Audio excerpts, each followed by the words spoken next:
Yeah, mga do. Nandito na tayo sa likod. Ay, sa harap ng ating backyard do. Anyway, ang ganda ng papaya ko. Pakita ko sa inyo. Ayun may bunga na So, ang hirap magpatubo nito sa malamig na lugar. But anyway, ito yung ibang technique para mabilis yung pagtubo ng inyong papaya. I mean, yung pagbunga.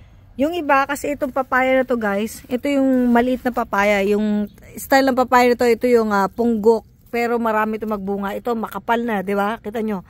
So, ito yung kamay ko. Ito yung kamay ko, medyo malapad to. So, hindi na natin ito kailangang hiwain. Kasi, mabilis na itong makakahigop ng sustansya. Dahil ito yung mga papayang lumalaki talaga ng bongga. So, makikita nyo to guys, yung bulaklak nito. Ito, tingnan nyo yung bulaklak nyo.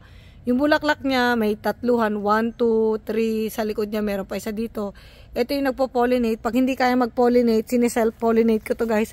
So, ito yung style ng self-pollination. Punta tayo sa kabilang papaya natin. Yung self-pollination na sinasabi ko. Ang gawin mo, kung wala kang brush, nakalimutan ko magdala ng brush, no? Pwede rin naman to Ito.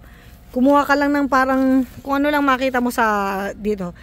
Anyway, ito, i-kiss-kiss mo to dito. Tapos, ikaw na mag-B. Kasi minsan, ilagay mo dun sa kabila. Ayan, dito tayo sa close-up. Ayan, ilagay mo dyan. Yan, ilagay mo dyan. Kasi, ayan na lang. Ito, nakikisa sa ibang bulaklak. Ayan, lagay mo dyan. Para maghalo-halo yung mga pollen nila, no? Kasi wala tayong bubuyog. Hindi natin alam kung kailan darating yung mga bubuyog. Ito, lagyan ulit nito. So, ikaw na lang maglagay ng mga pollen dyan para mag-self-pollination sila. Ikaw na ang gumawa kasi pag hinintay mo yung bubuyog, malamang, yung ibang bubuyog dito guys, yung rumors, dinadagit din ng iba para magkabubuyog sila. Ayan. So, ganyan ang ginagawa ko para magbunga. Kasi ito, wala pa tong bunga no? Ito na talaga yung ginawa kong self-pollination, no? So, inuna ko lang yung pakita sa inyo. Ito na siya, Ayan ang itsura niya pag nag-pollinate. Ayan, ganyan ang itsura niya. Pag nag-self-pollination ka. Kasi kapag hindi, ang mangyayari dyan, katulad dito sa ilalim, nagkandalaglagan lang yung iba. Ito, mahina tong parang mahina Di ko lang sure. Ito pala to, yung reject na. Malalaman mo nag-pollinate yan pag green yung papaya niya. Ayan, katulad ito, rejected na to. Mamamatay din to. Ito, halata tong totoong papaya na to kasi, green na siya talaga. Katulad yan, nag-pollinate yan. Ito, sure bull ako nag-pollinate yan kasi ginawa ko to. Ako nag-pollinate yan mismo. Ayun. Balikan ulit natin tong isang bulaklak, no? Kasi para sure bull yung isa, no? Kumuha tayo ng pollen dito, yan, ito, may bago tayo dito, bagong bukas. So, ilagay mo yan dyan kasi ito mong female to na bulaklak. Yan, i-kiss-kiss mo yun para sure bull na magtuloy yung bunga niya. Kasi yung iba dyan hindi nagtutuloy. Ayun ito yung speaking na hindi nagtuloy. Hindi nagtuloy yan, kaya yan nalaglag. Dalawa sana sila, pero may nakita na akong ganito guys na dalawang bunga niya ng papaya. So pansinin nyo naman itong papaya ito, napakarami niyang bunga. Abangan mo lang kung kailan sila magbubulaklak, no?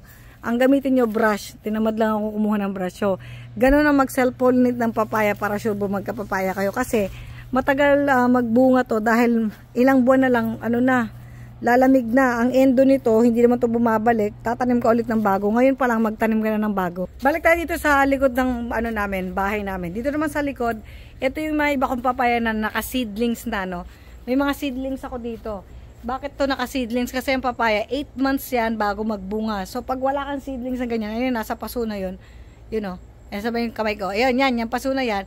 Pag wala kang ganyan, ang endo niyan, yung papaya mo, pag tinanim mo, for example, bumili ka sa mga Lowe's o mga Walmart, ganun, Home Depot, bumili ka ng mga ganun papaya, ang endo ilang beses na akong bumili, nakapag-waste na ako ng 3 beses, hindi siya nagbunga, kasi yung mga ganun papaya, maliit pa yun, hindi pa yun matanda.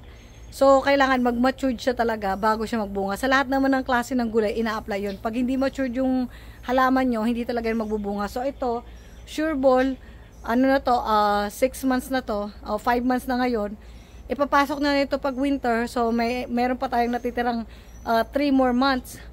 Next year, sigurado pag init ng araw, pero hindi mo to pwedeng ilabas ng maaga kasi April lumalamig pa. Mga May, pag init ng araw, tsak to, mamumunga na to agad. Kasi as of now, dinidelay natin yung pagbunga niya dahil nga sa magwi-winter na naman. Sa ngayon, pa ngayon, end of July, so wala to guys, nakita nyo. Kasi yung ugat niyan, imbis na kumakalat siya sa ilalim, ang nangyayari, pag binunot mo siya, so natatanggal yung iba niyang ugat. Ayun siya, nagsisimula na siya bulaklak ko. So, as early as possible, nagbubulaklak na to mga do. Katulad dito, panibagong seedlings natin. Ipapasok natin to sa loob ng bahay bandang October or November. Malamang mas malaki na yan kasi hindi na yan kayang mabuhay. So ngayon, kung gusto mo talaga magkaroon ka ng papaya na nakatira ka sa malamig na lugar na umiinit lang ng mga 4 or 5 months, kailangan simulan mo yung papaya sa loob ng bahay mo. Ayan, katulad yan, no. Ito rin yung sinalpollinate ko, no. Pangguk din to na papaya. Hindi to yung mga papayang malalaki. So maliit lang to na variety ng papaya. Maliit lang siya pero ang dami niyang bunga, no. Pakita ko sa inyo yung isa pa ditong punggok na papaya. Ito, maliit din to pero nako, ang dami na rin niyang bulaklak. Pabungan na rin siya, ayan, no. Ayan siya. Masaya sana yung ganito. Ayan, ang dami niyang bulaklak. Kasi sinalpollinate ko rin yan. Tulad niya, no. Nag-form na siya ng ano niya, ng kanyang tawag dyan, bunga. Kasi ayan na siya. Sinalpollinate ko rin to mga do. Ito rin, no. Yun yung sa gilid, oh. Ito, medyo marami tayong papaya ngayon dito. Malamang, kung ngayon pa lang to, hindi pa nagbubunga, mas maganda to, bunutin mo na to sa lupa. Ilagay mo na sa paso. Liliit to, pero the same time, next year, pwede mo siya itanim. So, ano naman yung sinasabi ko sa inyo na mabilis siya, para mas mabilis siyang lumaki at magbunga din talaga. Ginagawa na to ng iba. Napanood ko lang dito sa YouTube, ginaya ko. Anong ginawa ko mga do? Ito yung ginawa ko, ayun, oh. Hahatiin mo sa gitna, lalagyan mo ng hati dito, maano yan, gagaling yan, lagyan mo ng pasak na kahoy muna dyan, para 2 puno siya. 2 yung naghihigop sa kanya, para ayan, makapagbunga siya ng agad-agad. Oh. Ito na yung sinabi ko sa inyo, binunot ko to sa lupa mga do. Ngayon, pag bagong bunot, ilagay nyo muna sa lilim, kasi delikado pag nasa ano to guys, sa, diba, bagong bunot siya, masasyak yung halaman, ilagay nyo muna sa malilim, para hindi siya masyak sa init. Ayan. Ilagay ko muna dyan. Yan ang ilalagay na natin sa loob ng bahay. Kasi sigurado, hindi na yan magbubunga. Kung ngayon, ito katulad dito, pabulaklak pa lang to.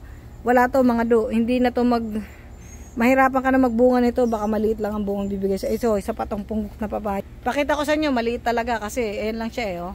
Malaki, yung laki ko, kalahati ko lang siya, pero may bunga na siya. Yan lang yung mga ways para yan, para sa ating pagpapabunga ng mabilisan ng papaya. Kung gusto nyo, like I said, ito, hindi to nahati. Yung sinasabi ko sa inyo, lalagyan nyo ng hati sa gitna. Ito, bagong hati to mga guys, oh.